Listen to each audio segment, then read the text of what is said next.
Hello everyone. Accounts में हम लोग बातचीत कर रहे थे बेसिक कंसेप्ट के बारे में, और लास्ट लेक्चर में हम लोगों ने कुछ अकाउंटिंग टर्म्स को यहाँ पर क्लियर करने की कोशिश की थी। 5 पॉइंट हम लोगों ने क्लास में डिस्कस किए थे, अगर आपको याद हो। कैपिटल, एसेट, लायबिलिटी, एक्सपेंडिचर और रेवेन्यू। बट इससे पहले हम लोगों ने कुछ और भी पॉइंट डिस्कस किए थे, जैसे बिजनेस ट्रांजैक्शन किसे कहा जाता है।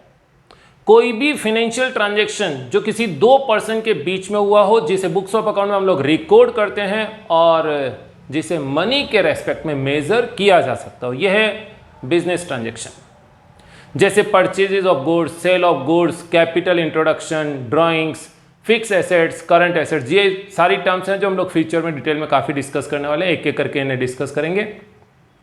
नेक्स्ट हमने डिस्कस किया था फाइनेंशियल ईयर का मतलब क्या है। फाइनेंशियल ईयर का मतलब है 12 मंथ्स का टाइम पीरियड, जिसके लिए हम लोग अपने फाइनेंशियल रिकॉर्ड्स यानी कि बुक्स ऑफ अकाउंट्स मेंटेन करते हैं, जिसके बेसिस पर हम लोग अपने बिजनेस की पोजीशन को चेकआउट करते हैं, और इसके लिए हम लोग प्रिपेयर करते हैं फाइनेंशियल स्टेटमेंट्स। फाइनेंशियल स्टेटमेंट क्या है?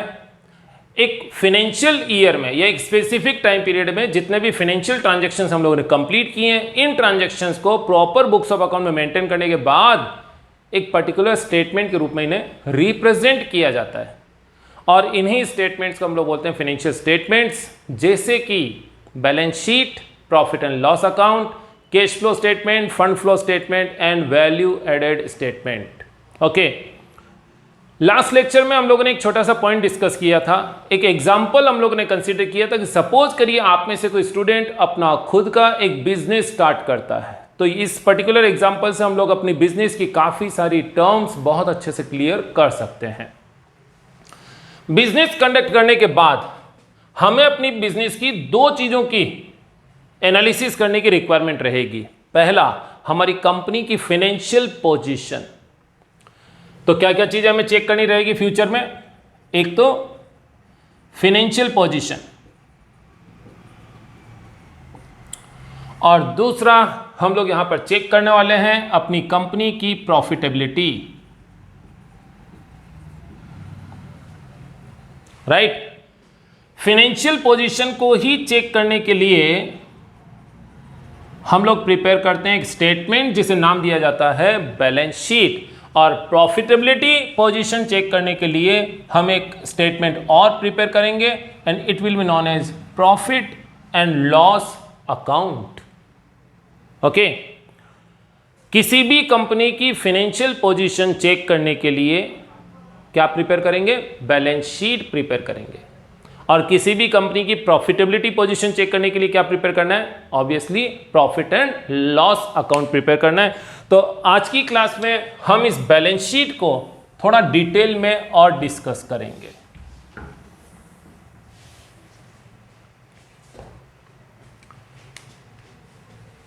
बट अब मान लिया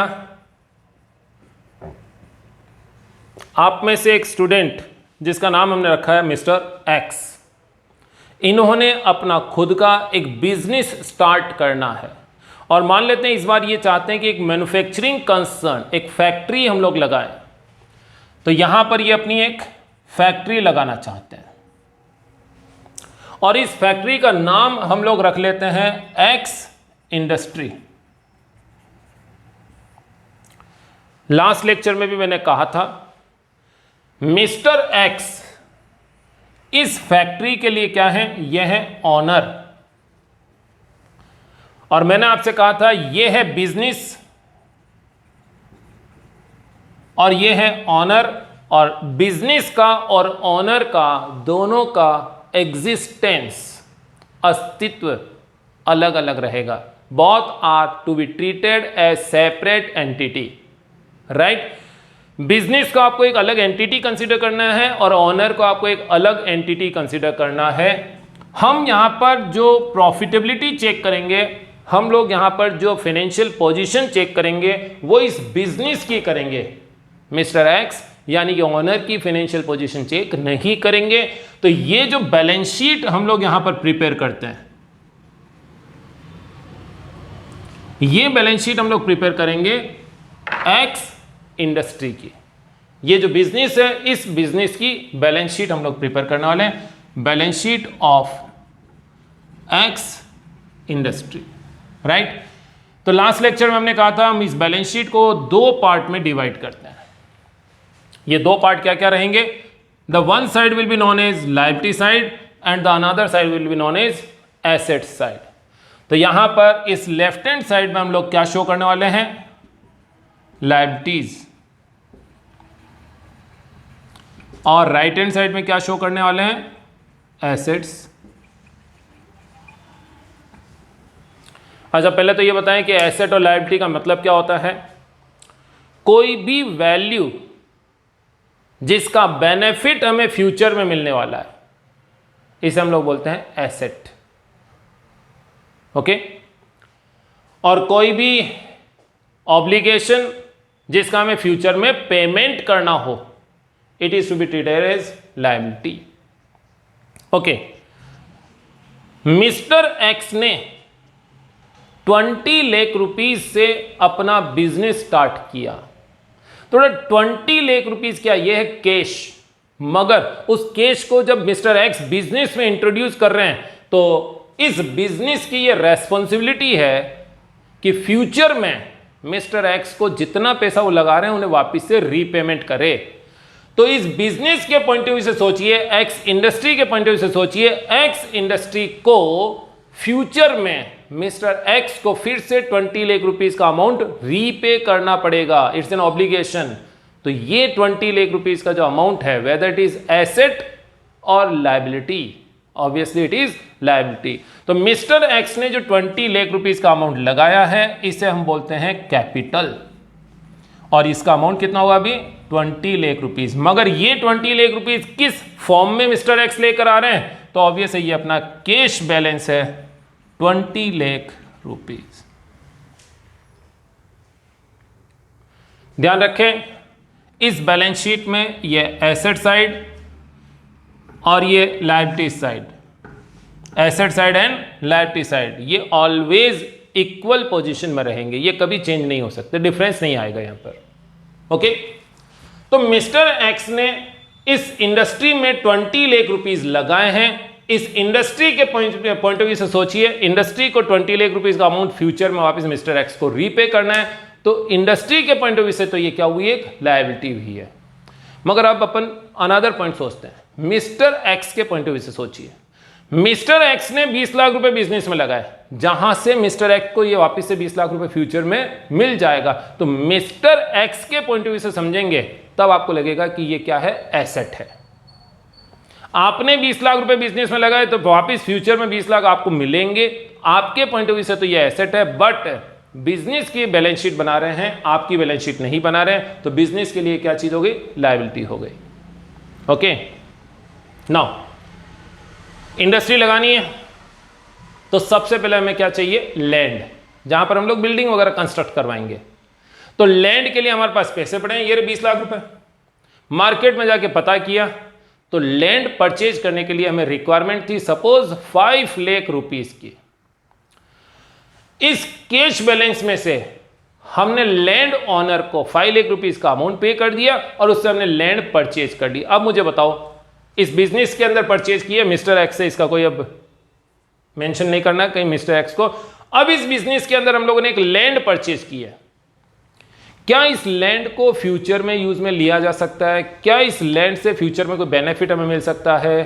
क्या इस लैंड को फ्यूचर में सेल आउट करके वापस से हम लोग कैश रियलाइज कर सकते हैं? और अगर ऐसा कुछ है तो इसका मतलब लैंड हमारी इस कंपनी के लिए, इस बिजनेस के लिए क्या होगी? एसेट या लायबिलिटी? ऑब्वियसली एसेट है। तो यहां से 5 लाख रुपीस का कैश हम लोग रिड्यूस करते हैं और यहां पर हम लोग मेंशन करते हैं land 5 lakh rupees. Okay. Now इस लैंड पर हमें अपनी इंडस्ट्री लगाने के लिए एक बिल्डिंग कंस्ट्रक्ट करनी है और बिल्डिंग के कंस्ट्रक्शन के लिए अगेन हमें कुछ वर्कर्स को हायर करना होगा। हमारे पास कैश पोजीशन है, यहां से हम लोग वर्कर्स को पेमेंट कर देंगे, मार्केट से कुछ मटेरियल वगैरह परचेज करना है, बिल्डिंग का कंस्ट्रक्शन हो जाएगा। तो यहां से हम लोगों ने सपोज 14 लाख रुपीस का अमाउंट बिल्डिंग कंस्ट्रक्शन के लिए यूज में ले लिया। चलो इसको 8 लाख रुपीस कंसीडर कर लीजिए। तो यहां अब एक अपनी बिल्डिंग कंस्ट्रक्ट हो गई 8 लाख रुपीस। अब इंडस्ट्री लगा रहे हैं तो हमें मशीनरी की रिक्वायरमेंट रहेगी, फर्नीचर की रिक्वायरमेंट रहेगी, मोटर कार की रिक्वायरमेंट रहेगी। तो मान लेते हैं इसमें फर्नीचर और लगा दिया 2 लाख रुपीस का, और यहां से कैश बैलेंस था जो रिड्यूस हो जाएगा 2 लाख रुपीस से। अब बताइए टोटल हमारे पास कैश पोजीशन कितनी रही? 5 lakh rupees. Out of 20 lakh हमने 15 लाख तो यूटिलाइज कर लिया, रिमेनिंग 5 लाख अभी भी हमारे पास कैश पोजीशन अवेलेबल है। हमें अपने यहां पर मशीनरी की रिक्वायरमेंट है।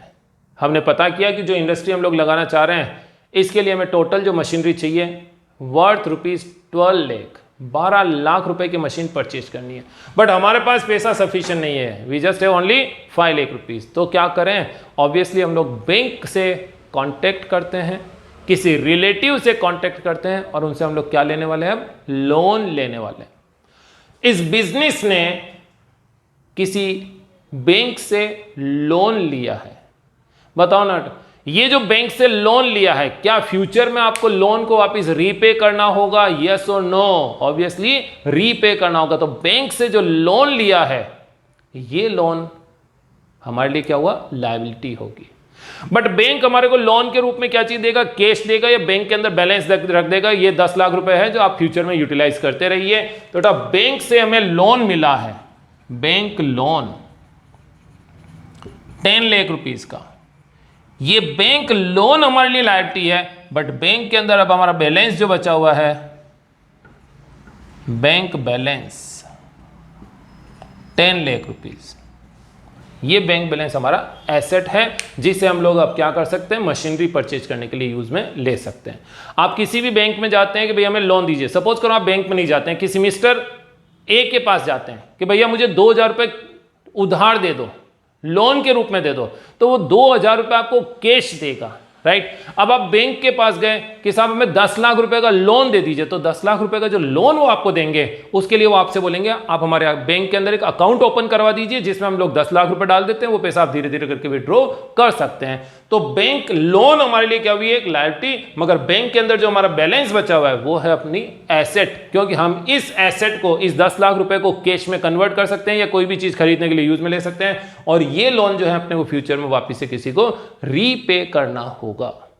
ओके, चलिए अब एक काम करते हैं, मशीनरी परचेज करते हैं। मशीनरी हमारी आ रही है 12 लाख रुपए की, 12 लाख में से 10 लाख रुपए हमारे पास बैंक बैलेंस है और 5 लाख रुपए का कैश बैलेंस है। Machinery 12 lakh rupees.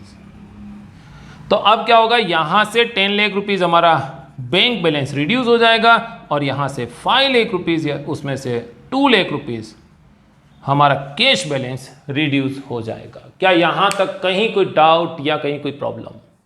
बड़ा आसान है। किसी भी पोजीशन पर किसी भी समय अगर आप चेक करेंगे तो आपको मालूम पड़ेगा कि ये जो लायबिलिटी साइड का सम है और वो जो एसेट साइड का सम है वो ऑलवेज इक्वल रहेंगे। Assets is always equals to liabilities. Balance sheet में एसेट साइड लायबिलिटी साइड हमेशा इक्वल रहेगी, इस बात को ध्यान रखिए। ओके, नाउ अब हम लोगों ने अपना सेटअप तैयार किया। इस सेटअप में छोटी सी एक कमी नजर आ रही है, और वो क्या कमी नजर आ रही है? जब हम लोग इंडस्ट्री लगा रहे हैं तो ऑब्वियस है उस इंडस्ट्री को हम ऑनर जब रन करेंगे, चलाएंगे, तो किसी भी सप्लायर के यहाँ जाकर हम लोग जब माल खरीदने जाएंगे, किसी भी दूसरे डीलर के यहाँ जब हम लोग जाएंगे, तो ऑब्वियस है कि हम लोग अपने बाइसिकल पर, 2 व्हीलर पर तो नहीं जाएंगे। ऑब्वियस है उसके लिए हमें कुछ कार वगैरह तो चाहिए, स्टेटस तो मेंटेन करना पड़ेगा ना, राइट।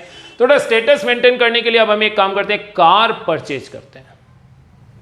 बताओ हमारी कैश की पोजीशन क्या आ रही है? 20 लाख रुपीस था और इसमें से 17 लाख रुपीस तो हम लोग ऑलरेडी यूटिलाइज कर चुके हैं। तो कैश पोजीशन हमारी क्या है अभी? 3 लाख रुपीज। मैं इन्हें डिलीट करके यहां पे अब क्या लिख रहा हूं? Only cash position 3 lakh rupees. अच्छा, बैंक में क्या पोजीशन है? 10 लाख रुपए आए थे, वो तो सारे हमने मशीन खरीदने के लिए यूज में ले लिए, बैंक में भी कुछ भी रुपए नहीं है। ये अपनी फाइनेंशियल पोजीशन नजर आ रही है अपने को, ये पोजीशन है। कार परचेज करनी है, तो ऑब्वियसली छोटी मोटी कार नहीं खरीदेंगे, अच्छी सी लंबी चौड़ी बड़ी कार खरीदेंगे, इंडस्ट्री चला रहे हैं। आखिर हम लोग जाते हैं किसी शोरूम में और जाकर वहाँ के कार के मालिक से, ऑनर से बात करते हैं, डीलर से बात करते हैं, भैया हमें एक बड़ी सी कार खरीदनी है। कितने रुपए की खरीदें? चलो 10 लाख रुपए की कम से कम खरीद लेते हैं। अब ये जो कार खरीद रहे हैं उसके लिए हमारे पास कैश बैलेंस कितना? Only 3 lakh rupees. अब वहाँ जाकर हम परेशान हो रहे हैं, भैया 10 लाख की कार खरीदनी, मगर पैसे तो 3 लाख की है। कार मालिक क्या बोलता है? भैया आप चिंता मत करो, 3 लाख भी मत दो हमें, तो 100% पैसा हम आपको अपने यहाँ से लोन करवा देते हैं। कार के लिए भी हम लोग क्या ले रहे हैं? लोन ले रहे हैं। अब बताइए, एसेट के रूप में हमारे पास क्या आ रही है? कार आ रही है। तो यहां पर कार आ गई कितने की? 10 लाख रुपए की। मगर कार लेने के लिए भी हमने एक लोन ले लिया, लोन हमें फ्यूचर में चुकाना पड़ेगा, ये 10 लाख रुपए। कार हमारी एसेट है क्योंकि फ्यूचर में हम लोग उसको यूटिलाइज करेंगे, फ्यूचर में हम लोग उसको वापस बेचकर कैश भी रियलाइज कर सकते हैं। और कार लेने के लिए जो लोन हमने लिया ये हमारी लायबिलिटी है इस बिजनेस के लिए, फ्यूचर में हमें इस लोन को रीपेमेंट करना है। ओके, कोई कंफ्यूजन? चलो, बेसिक इंफ्रास्ट्रक्चर हमारा तैयार हो चुका है। Now we are planning to start our business. अब हमें अपना बिजनेस शुरू करना है। ओके, बिजनेस शुरू करने के लिए क्या किया जाए? सबसे पहले तो हमने अपना land and building, plant and machinery, furniture and fixture, equipment, motor vehicle जो लेना था सब हम लोग ले चुके हैं। अब हमें बिजनेस शुरू करने के लिए क्या चाहिए? हमें अपने बिजनेस के अंदर चाहिए स्टॉक। समझ रहे हैं? जब तक स्टॉक नहीं होगा बेचोगे किसको? बेचने के लिए हमें क्या चाहिए? स्टॉक चाहिए। ये सारी एसेट बेचने के लिए हमने नहीं खरीदी है, ये सारी एसेट हमारे लॉन्ग टर्म के रूप में, लंबे टाइम तक हमारी इंडस्ट्री के अंदर काम आएगी। शॉर्ट टर्म में जो हमें माल खरीद कर बेचना है हम उसके बारे में बातचीत करते हैं। कैश कितना पड़ा है? बोले 3 लाख रुपए का कैश पड़ा है। चलो एक काम करते हैं, इसी से शुरुआत करते हैं। हम इस 3 लाख रुपए में से 2 लाख रुपए का स्टॉक परचेज कर लेते हैं, गुड्स परचेज कर लेते हैं, जिसको हम फ्यूचर में क्या करने वाले हैं? सेल करने वाले हैं। थोड़ा यहां से कैश बैलेंस मेरा क्या हो जाएगा? 2 लाख रुपए कम हो जाएगा और यहां हमारे पास क्या आ जाएगा? स्टॉक आ जाएगा 2 लाख रुपए का। राइट? ओके, अब बताओ, हमारे पास एक कस्टमर आया कि सर इसमें से, इस 2 लाख रुपए में से आप हमारे को 1 लाख रुपए का गुड्स बेच दीजिए। जब हम उस कस्टमर को 1 लाख रुपए का गुड्स बेचेंगे तो मेरा स्टॉक उसमें से क्या हो जाएगा? 1 लाख कम हो जाएगा और वो मुझे क्या देकर जाएगा? कैश देकर जाएगा। तो मेरा कैश बैलेंस वापस से बढ़ जाएगा। एग्रीड? राइट। बेटा, जिस सप्लायर से हमने ये स्टॉक खरीदा था हम फिर से उसी सप्लायर के पास जाते हैं कि भैया हमने पिछली बार 2 लाख रुपए का माल आपसे खरीदा, हम आपको उसी समय हैंड टू हैंड 2 लाख रुपए दे के गए थे। राइट? अब हमें सपोज करो 4 लाख रुपए का माल खरीदना है, मगर हम ये अमाउंट आपको आज हाथों हाथ नहीं देकर 15 दिन बाद देंगे। अब तो भरोसा करो हमारे पे, पहले भी हम लोगों ने आपको हैंड टू हैंड पेमेंट किया था। सप्लायर हमसे एग्री करता, बोले ठीक है यार आप अच्छे आदमी हैं, आपको हम लोग अब 4 लाख रुपए का नया स्टॉक दे देंगे। तो 4 लाख रुपए का स्टॉक हमने परचेज कर लिया, मगर जिस सप्लायर से हमने परचेज किया उस सप्लायर को 15 दिन बाद हमें क्या करना है? पेमेंट करना है। तो बताओ ना, वो सप्लायर हमारे लिए क्या हुआ है? एसेट या लायबिलिटी? जो स्टॉक आया वो तो हमारा एसेट है क्योंकि इसको बेचकर वापस फ्यूचर में पैसा आ जाएगा, बट वो सप्लायर जिसने उधार हमें सप्लाई की है, क्रेडिट सप्लाई की है, हमें उसको फ्यूचर में पेमेंट करना पड़ेगा। तो वो सप्लायर हमारे लिए क्या हुआ है? एसेट या लायबिलिटी? ऑब्वियसली ये अपने लिए एक लायबिलिटी है, इसे लायबिलिटी साइड में यहां पर लिखते हैं। और इस सप्लायर को यहां पर हम लोग नाम देंगे क्रेडिटर्स का। सप्लायर को क्या बोलेंगे? क्रेडिटर। जिससे हमने उधार माल खरीदा उस सप्लायर का नाम लिखने के बजाय हम उसको क्रेडिटर बोल देते हैं कि फ्यूचर में हमें इस पर्सन को वापस से रीपेमेंट करना है। कितना अमाउंट देना है इसको? इसको हमें अमाउंट देना है 4 लाख रुपीस का। ओके, कोई कंफ्यूजन? बताइए अभी हमारी कैश पोजीशन क्या है? ऑब्वियसली कैश पोजीशन अभी हमारी है 2 लाख रुपीस।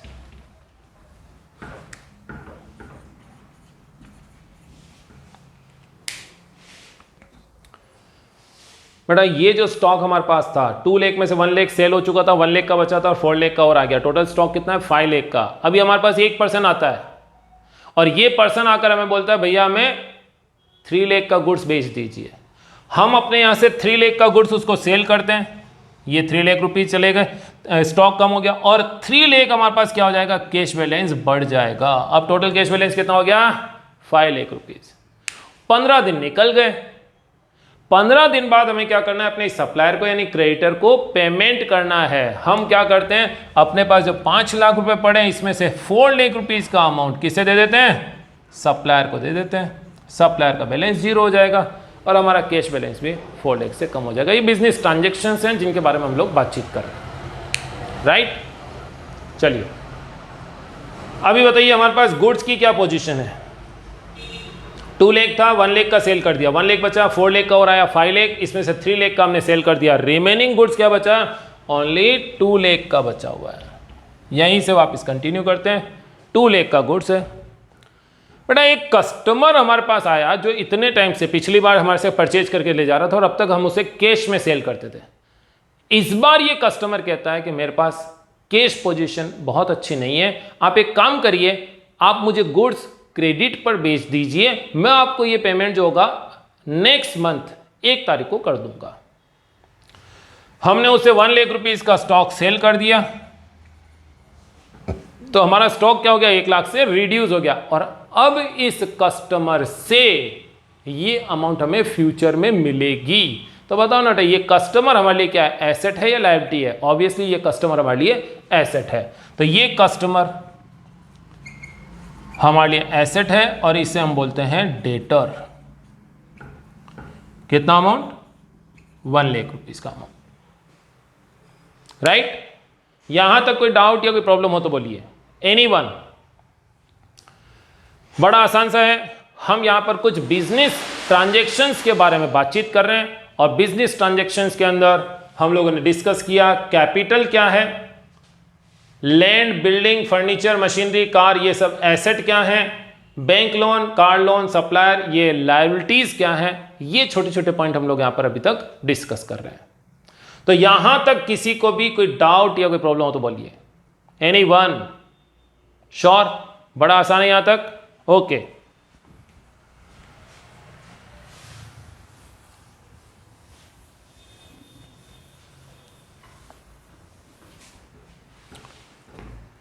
तो बैलेंस शीट के अंदर कैपिटल हम लोग ऑलरेडी डिस्कस कर चुके हैं, एसेट्स हम लोग ऑलरेडी डिस्कस कर चुके हैं, लायबिलिटीज हम लोग ऑलरेडी डिस्कस कर चुके हैं। अब इसी में 2 छोटी छोटी टर्म जो आज की क्लास में हम लोग डिस्कस कर रहे थे उनके बारे में बात कर लेते हैं। The one is debtors and the second one is creditors. Debtors का मतलब क्या हुआ, कोई भी कस्टमर जिसे हमने क्रेडिट सेल किया हो, जिससे हमें अमाउंट फ्यूचर में वापस अमाउंट रिसीव होना हो, this is known as debtor. बेटा इसमें बी साइलेंट रहता है तो हम लोग इसको डेटर्स ही बोलते हैं। और क्रेडिटर का मतलब क्या हुआ, कोई भी सप्लायर जिससे हमने क्रेडिट पर गुड्स परचेज किया हो, जिसे हमें फ्यूचर में वापस से रीपेमेंट करना हो, he will be known as creditor. तो डेटर और क्रेडिटर की डेफिनेशन लिख लेते हैं।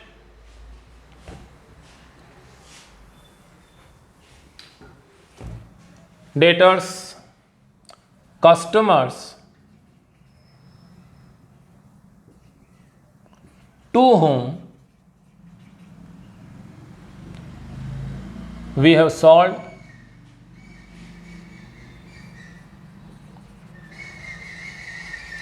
goods on credit and the amount is to be received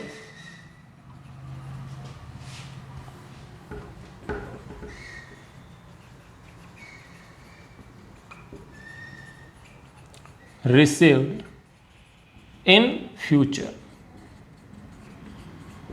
He will be known as debtors. इसी में क्रेडिटर्स किसे कहा जाएगा, supplier from whom we have purchased goods on credit and the amount is to be paid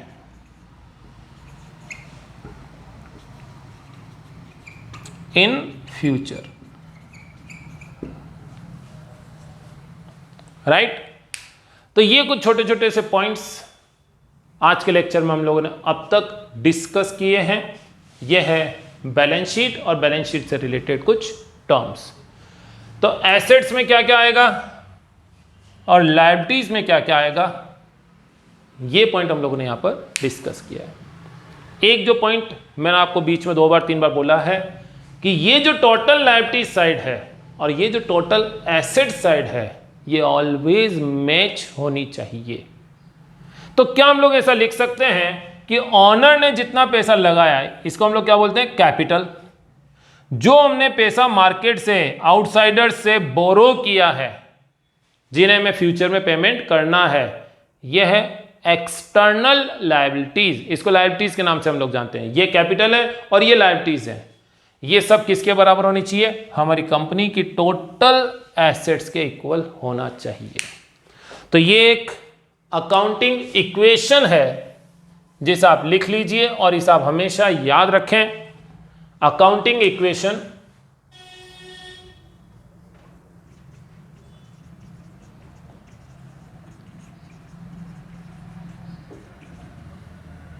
capital plus liabilities is equals to assets. Capital plus liabilities is equals to assets. अगर किसी question में आपको capital नहीं दे रखी है but liabilities और assets दे रखे हैं, क्या आप कैपिटल फाइंड आउट कर सकते हैं? Capital is equals to assets minus liabilities. Okay, suppose करिए किसी क्वेश्चन में आपको कैपिटल दे रखी है और एसेट्स दे रखी है, तो आप लोग क्या लायबिलिटीज फाइंड आउट कर पाएंगे? Liabilities is equals to assets minus capital. तो बेसिक इक्वेशन यही है कि किसी कंपनी की लायबिलिटी साइड और एसेट साइड ऑलवेज इक्वल होती है. लायबिलिटी साइड में कैपिटल और एक्सटर्नल लायबिलिटीज आती हैं, एसेट साइड में टोटल एसेट्स आती हैं. तो capital plus liabilities is equals to total assets. Okay, चलिए बातचीत कर लेते हैं. किसी कंपनी की प्रॉफिटेबिलिटी को चेक करने के लिए क्या प्रिपेयर करेंगे? Profit and loss account.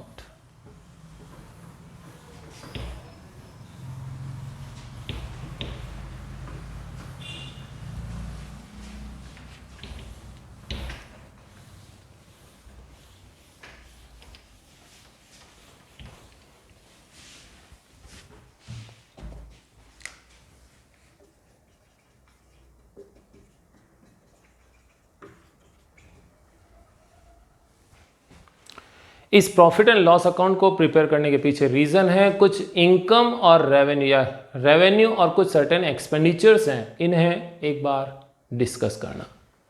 तो चलिए प्रॉफिट एंड लॉस अकाउंट कैसे बनेगा? Profit and loss account.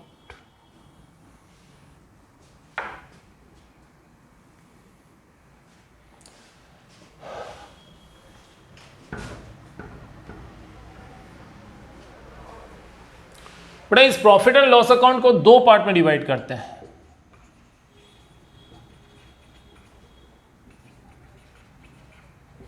Left hand side को हम लोग क्या नाम देंगे? एक्सपेंडिचर. और राइट हैंड साइड को हम लोग क्या नाम देंगे? इनकम.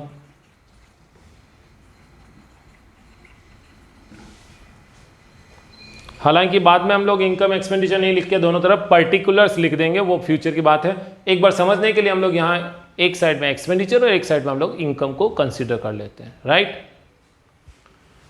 हम लोगों ने कुछ गुड्स परचेज किया, बताओ ना, गुड्स जब हमने परचेज किया, whether it is your income और एक्सपेंडिचर, ऑब्वियसली हमने कुछ माल खरीदा, पैसा आया या गया, ऑब्वियसली पैसा जा रहा है तो यानी वो खर्चा है अपने लिए। तो गुड्स अगर परचेज किया तो ये अपने लिए क्या हुआ, एक एक्सपेंडिचर हुआ। मान लेते हैं हमने टोटल 5 लाख रुपीस का गुड्स परचेज किया, तो ये परचेजेज हम लोगों ने यहाँ पर मेंशन कर दिया। अब इस गुड्स को हम लोग क्या करने वाले हैं, सेल करने वाले हैं। पैसा आएगा या जाएगा, ऑब्वियसली पैसा आएगा। तो ये इनकम है या एक्सपेंडिचर, ऑब्वियसली इनकम है, रेवेन्यू है। तो यहां पर हम लोग लिखते हैं सेल्स। कितने में सेल किया इसको, 8 लाख रुपीस में सेल किया। तो गुड्स अगर हमने 5 लाख का परचेज किया और इसको 8 लाख में सेल कर दिया, प्रॉफिट कितना हुआ, ऑब्वियसली 3 लाख रुपीस का प्रॉफिट हुआ है। मगर इस बिजनेस को ऑपरेट करने के लिए हमने कुछ खर्चे भी तो किए होंगे, एक्सपेंडिचर और भी तो हुए होंगे। फॉर एग्जांपल हमने अपने स्टाफ को सैलरी का पेमेंट किया है, तो सैलरी हमारे लिए क्या हुआ, एक्सपेंस हुआ है टू सैलरी। सपोज हमने 60,000 रुपीज का सैलरी पे कर दिया। अगर हमने अपने ऑफिस का रेंट पे किया है तो ये भी एक्सपेंडिचर है, सपोज 40,000 का रेंट पे कर दिया। अगर हमने टेलीफोन के बिल पे किए तो टेलीफोन एक्सपेंस हुआ है, सपोज 20,000 का टेलीफोन एक्सपेंडिचर हुआ। अगर हम लोगों ने इंश्योरेंस का अमाउंट दिया है तो ये इंश्योरेंस भी हमारे लिए एक्सपेंस है, 10,000 रुपीज। अगर हमने ट्रेवलिंग किया है तो ट्रेवलिंग भी हमारा एक्सपेंस है, 10,000 रुपीज। तो टोटल रेवेन्यू आई हमारी 8 लाख रुपीज और टोटल एक्सपेंडिचर साइड का अगर सम करें तो यह आता है 6,40,000 रुपीज। तो difference amount will be known as profit and it is 1,60,000 rupees. Okay, sales हमारी रेवेन्यू है। अगर हमने कोई सर्विस दी है तो वो भी हमारी रेवेन्यू है, चाहे पैसा मिला या नहीं मिला उसके बारे में हम लोग यहां बातचीत नहीं कर रहे हैं अभी। इधर परचेजेज हमारा एक्सपेंडिचर है, salary, rent, telephone expense, insurance, travelling, ये सारे हमारे एक्सपेंस है। और भी इसके अलावा इंडस्ट्री जब चलाते हैं तो हजारों एक्सपेंस होते हैं, वो सारे एक्सपेंसेस हम लोग यहाँ पर मेंशन करेंगे। और टोटल रेवेन्यू में से टोटल एक्सपेंसेस को लेस करेंगे तो क्या चीज मिल जाएगी, टोटल प्रॉफिट हमें यहाँ पर मिल जाता है। ओके, तो 2 पॉइंट जो हमने लास्ट लेक्चर में भी डिस्कस किए थे, द वन वाज रेवेन्यू और the another was expenditure. Revenue का मतलब क्या है, अमाउंट रिसीव्ड और रिसीवेबल। कोई अमाउंट या तो हमें रिसीव हो चुकी है या फ्यूचर में रिसीव होनी है, right, in consideration of sale of goods और प्रोवाइडिंग ऑफ सर्विसेज। कोई भी अमाउंट जो हमें इस कारण से मिल रही हो कि हमने कोई माल बेचा है या फिर फ्यूचर में हमें मिलेगा पैसा, या फिर हम लोगों ने सर्विस दी है जिसका हमें पैसा मिल चुका है या फिर फ्यूचर में पैसा मिलने वाला है, उस सभी को हम लोग क्या मानने वाले हैं, रेवेन्यू मानने वाले हैं। तो यहां रेवेन्यू की डेफिनेशन हम लोगों ने क्या दी थी, अमाउंट रिसीव्ड और to be receivable in consideration of sale of goods और प्रोवाइडिंग ऑफ सर्विसेज।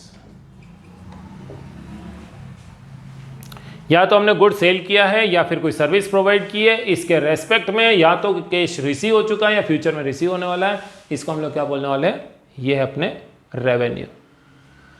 एक्सपेंडिचर क्या है,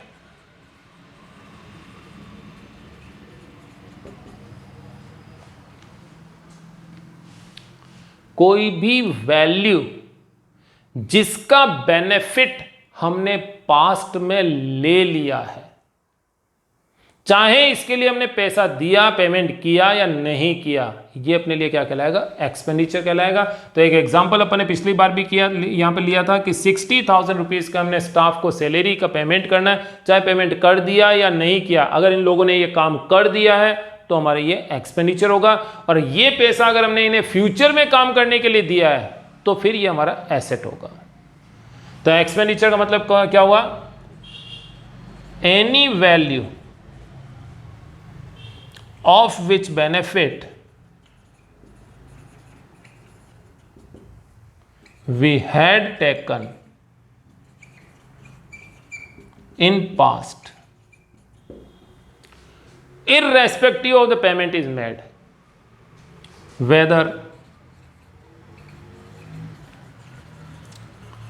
payment is made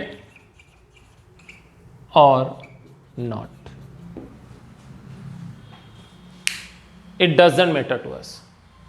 पेमेंट हुआ नहीं हुआ हमें कोई फर्क नहीं पड़ता है। कोई भी वैल्यू जिसका पास्ट में हम लोगों ने बेनिफिट ले लिया है तो ये आपका एक्सपेंडिचर है।